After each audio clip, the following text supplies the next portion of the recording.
Fala galera, aqui é o professor Robson, tudo bem?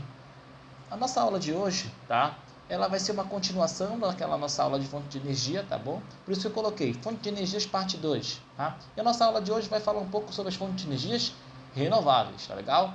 Então bora lá. Gente, fonte renovável de energia. Reiterando a nossa aula passada, né? Fontes renováveis, recurso, né, de origem de energia inesgotável devido à sua renovação instantânea ou constante presença, não é isso? E que recursos são esses inesgotáveis ou de renovação rápida? Eu tenho os recursos, por exemplo, tenho água, tenho vento, marés, ondas, sol, matéria orgânica e o próprio calor, não é isso?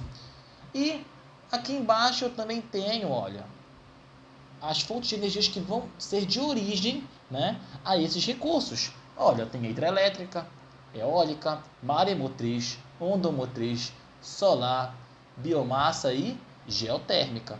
Esses são os tipos de energias, fontes de energias renováveis, tá legal? Então, essa no caso é a nossa introdução da nossa aula de hoje. Ficou claro? Vamos prosseguir. Gente, vamos primeiro falar das usinas hidrelétricas, né? Gente, é interessante compreender que as usinas hidrelétricas, principalmente para o Brasil, ela é o quê? Ela é a maior, né? É a principal matriz de energia, no caso, elétrica, né, do Brasil. Ela é a principal matriz energética elétrica do Brasil, tá? Então, olha aí. As usinas hidrelétricas, elas vão utilizar principalmente da força das quedas d'água para gerar o quê? Para gerar energia.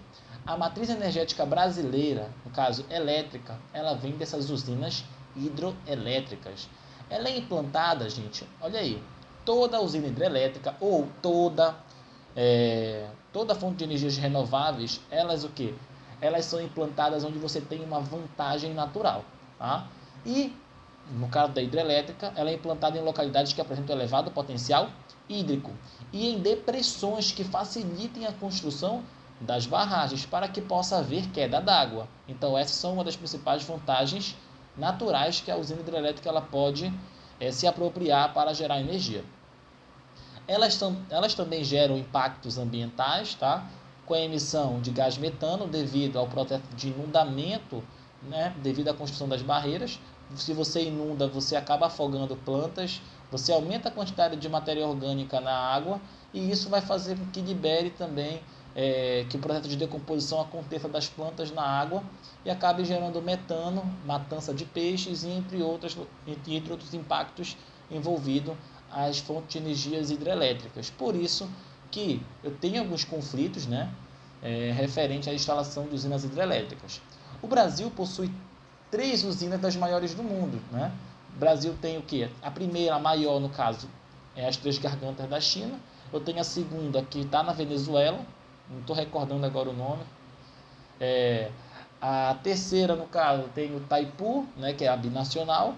Eu tenho Belo Monte e Tucuruí. Eu tenho 3 usinas hidrelétricas aí com elevado potencial hídrico e as 3 maiores do país e fica entre as maiores do mundo também nesse cenário. Então, olha aí. Matriz energética hidrelétrica gerada no mundo, né? Tenho Rússia, China, Brasil, Estados Unidos e Canadá. Eles produzem uma das maiores maiores concentrações de fontes de energias hidrelétricas do mundo, tá legal?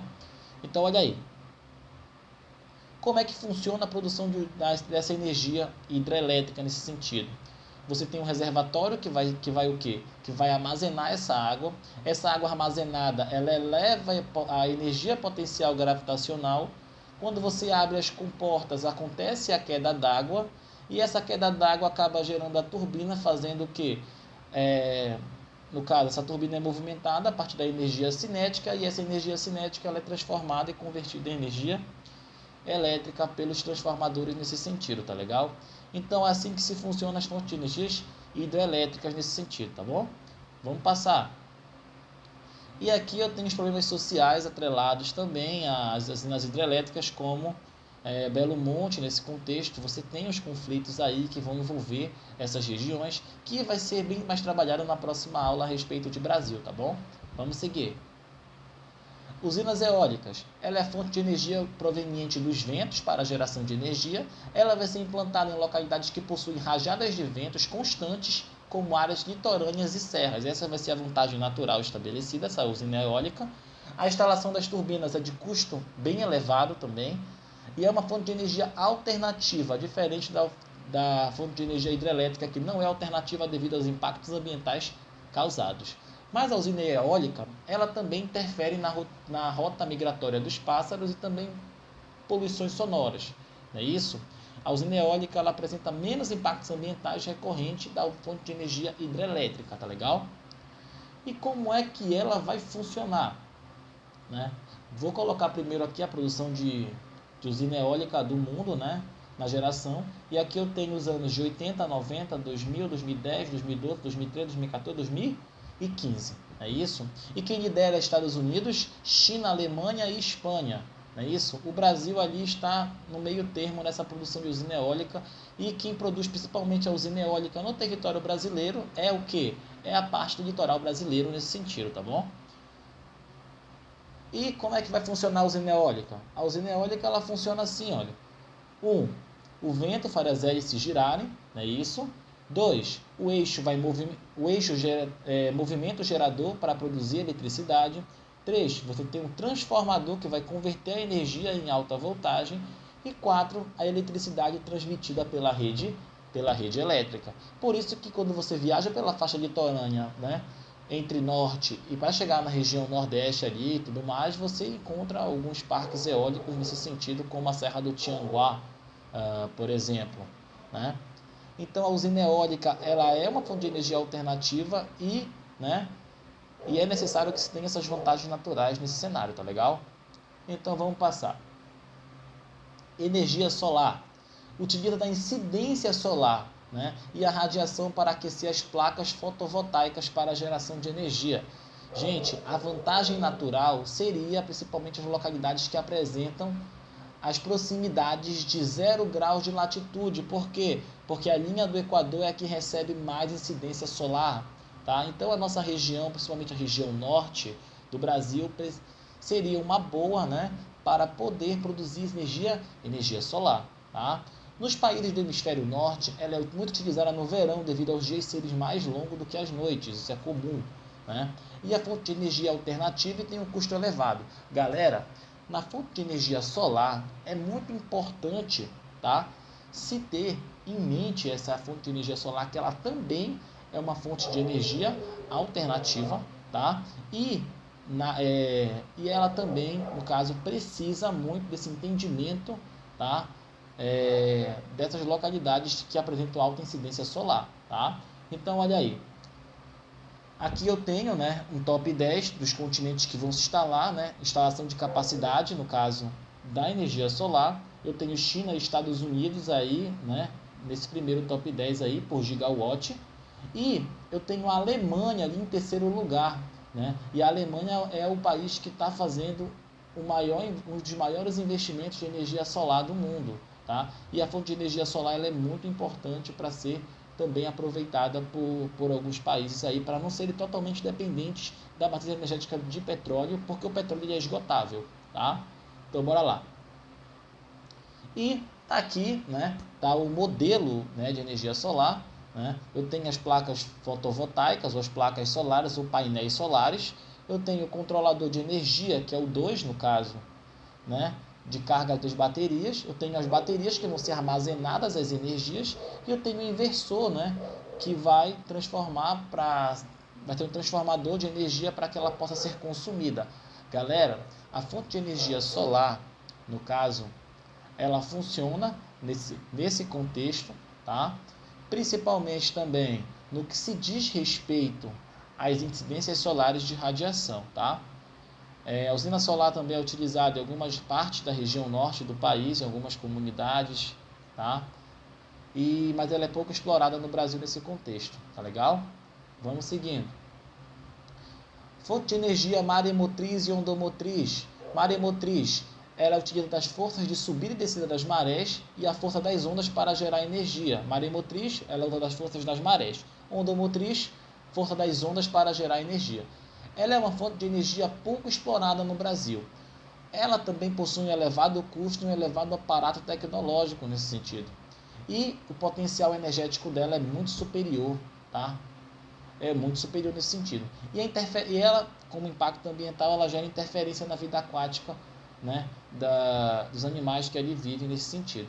E aqui eu tenho, né, um exemplo de maremotriz. Você tem a força da maré, que ela bate, e esse momento de subida e descida acaba promovendo o movimento nos sensores para poder gerar energia. E na ondomotriz, você tem uma ideia de um suporte aí, olha, que utiliza da força das ondas, principalmente, né? Aí na região de Fortaleza também você tem, né? E você tem essa ideia também de se promover energia por meio da força das ondas, tá? Então são fontes de energias muito importantes aí a se trabalhar. Portugal, principalmente, é o país que tem investido nessas fontes de energias de maremotriz e ondomotriz, e o potencial energético dela chega até mesmo a ser superior ao da energia solar, ao da energia eólica também, por serem muito constantes nesse processo.